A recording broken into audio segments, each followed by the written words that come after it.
Por último, vamos a hacer otro experimento en el que no vamos a cambiar ni la precarga ni la poscarga. Es decir, no vamos a cambiar ni la pesa negra ni la pesa amarilla. Vamos a usar el mismo músculo en dos casos. Y en un caso inicial vamos a tomar el músculo en su condición basal. No le vamos a hacer mucho más que ponerlo en el preparado y colgarle las pesas correspondientes y lo vamos a estimular. Y vamos a ver qué fuerza y qué acortamiento desarrollan. Por poner el caso, este desarrollo de fuerza y este acortamiento. Ahora, en un segundo paso, vamos a repetir el experimento, pero en este caso poniendo en la solución que rodea al músculo alguna sustancia, algún mediador simpático mimético. Puede ser adrenalina, noradrenalina, dobutamina, lo que quieran. Todo esto ya en su momento lo estudiarán, pero drogas que remeden la acción del sistema simpático sobre los receptores beta cardíacos. Y vamos a ver cuál es el resultado de hacer este experimento. Insisto, sin haber cambiado ni la precarga ni la poscarga. Si hiciéramos ese experimento, lo que veríamos es que para las mismas condiciones de carga, el músculo desarrolla en este caso mayor acortamiento.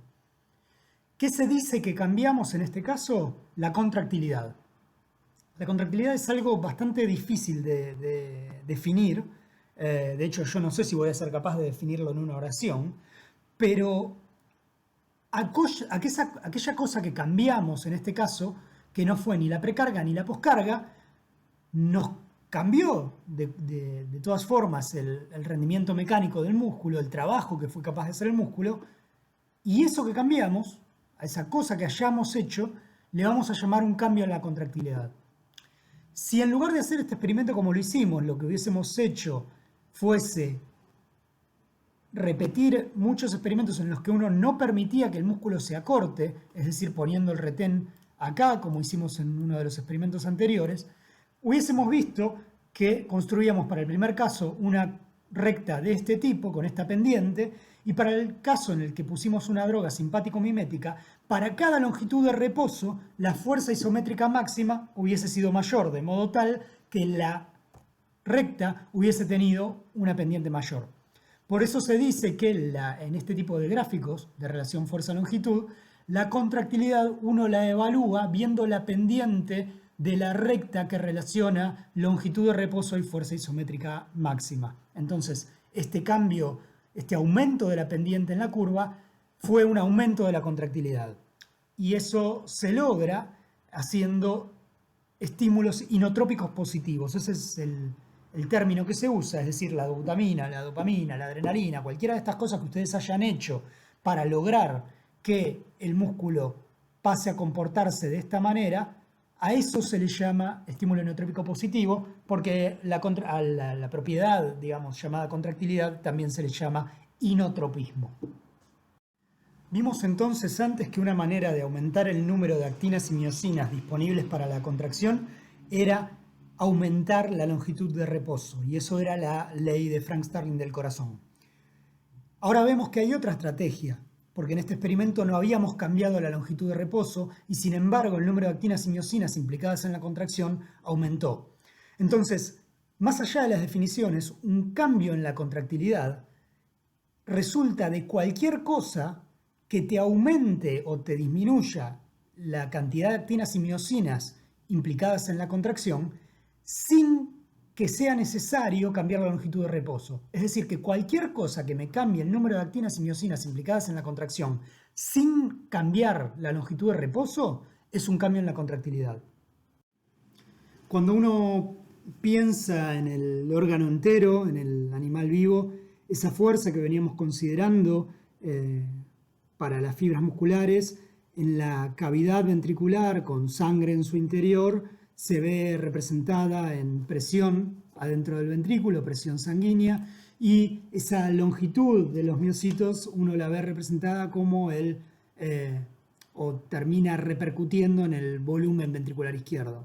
Con esto quiero decir que no son idénticas estas magnitudes, no son la misma cosa, pero sí uno aborda y analiza lo que sería el equivalente a la longitud de la fibra del miocardiocito en el órgano entero como el volumen ventricular izquierdo, y la fuerza que está haciendo este grupo de miocardiocitos representada en el órgano, uno la objetiva como la presión ventricular izquierda, de modo tal que estos experimentos que veníamos haciendo, cuando uno los quiere realizar y pensar en el órgano entero, las magnitudes pasan a ser la presión ventricular izquierda o derecha y el volumen ventricular izquierdo o derecho. Del mismo modo que hicimos con la fibra muscular aislada, en el caso del ventrículo entero podrían desarrollarse experimentos, de hecho se pueden desarrollar experimentos en los que uno tiene control sobre el volumen de fin de diástole y sobre las características del circuito vascular, de modo tal que los mismos experimentos que hacíamos en los que cambiábamos la precarga y la poscarga en el músculo aislado podrían hacerse para el caso del músculo entero, del corazón entero, por ejemplo, cambiando la poscarga, como se ve en este caso. De algún modo, digamos, esto se lograría de algún modo aumentando la presión diastólica aórtica, cambiando también la precarga, es decir, permitiendo que el ventrículo llegue hacia volúmenes de fin de diástole aún mayores, o cambiando la contractilidad, como vimos antes, variando el nivel de actividad simpática sobre los receptores del músculo ventricular, por ejemplo. Surge entonces el problema de identificar cuál sería la pesa precarga, la pesa poscarga, ahora que estamos hablando del corazón entero. Y en este formato la verdad que me cuesta bastante resolver ese problema porque implicaría discusiones e interacción con ustedes.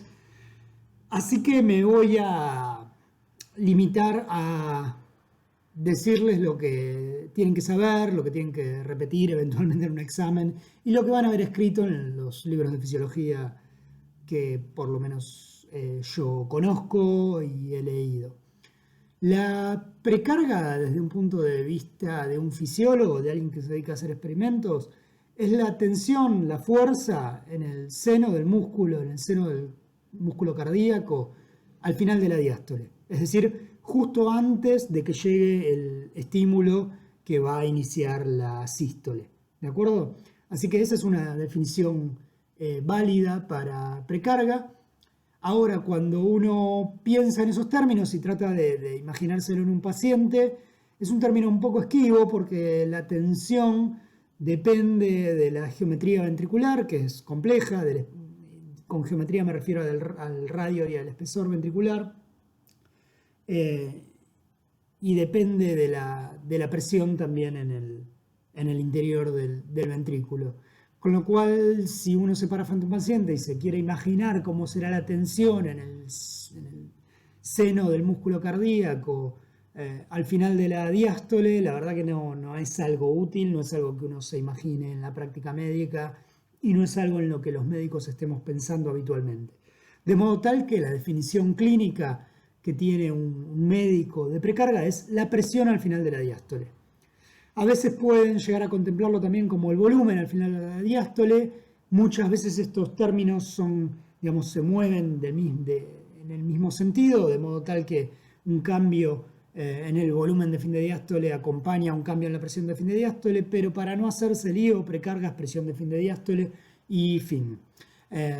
Los factores de los que depende la precarga son los que están viendo en pantalla y el problema es que estos factores pueden moverse en sentidos opuestos y confundirnos y llevarnos a un lugar en el que no sabemos qué está pasando con la precarga del paciente. Así que les sugiero que por lo menos en una primera aproximación no se hagan mucho lío y contemplen, imaginen a la precarga como la presión de fin de diástole ventricular y listo. ¿Sí? Discutan estos términos, discutan estas definiciones con sus ayudantes en forma presencial porque me parece que vale la pena y que va a ser mucho más rica la discusión. Dado el formato de esta clase, yo no tengo otra opción que ser dogmático en esto y decirles algo que no tengo ninguna esperanza de que entiendan en este momento, porque es complejo y yo en su lugar no entendería nada de lo que estoy escuchando. Pero bueno, precarga es tensión intramiocárdica al fin de diástole o presión intraventricular al final de la diástole. Lo mismo nos ocurre con la poscarga, cuando uno trata de identificar cuál es esa pesa que veíamos en el músculo cardíaco aislado, en el corazón entero, en un ser vivo. Es difícil identificarla porque en realidad no, esa pesa no existe como tal. ¿Qué quiero decir con esto? Que no es una sola variable la que entra en juego y por lo tanto a esta altura me basta con decirles que para un médico en la gran mayoría de las situaciones la poscarga es equivalente a la resistencia periférica total. A veces también se interpreta que la poscarga es la presión diastólica aórtica, pero bueno, como cosa general, la poscarga es la resistencia periférica total.